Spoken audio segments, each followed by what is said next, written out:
let's talk about the diagnosis.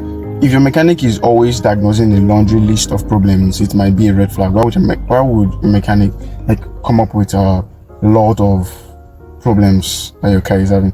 Mechanics try to upsell to us, or try to upsell to car owners on unnecessary things, unnecessary services, things that you don't actually need to fix in your cars. They'll just bring them up, and so you need to always ask for details and a second opinion if you're unsure.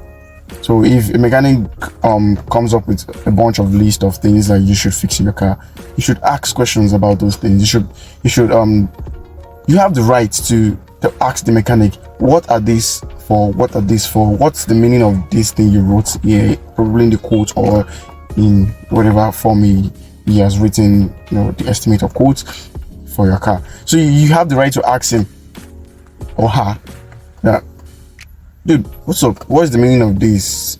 What does this work for? If I fix this, what's the possibility that, or what's the possibility that I'm not coming back in the next 2 weeks to fix this, or to get this fixed again? So these are questions you should ask your mechanic.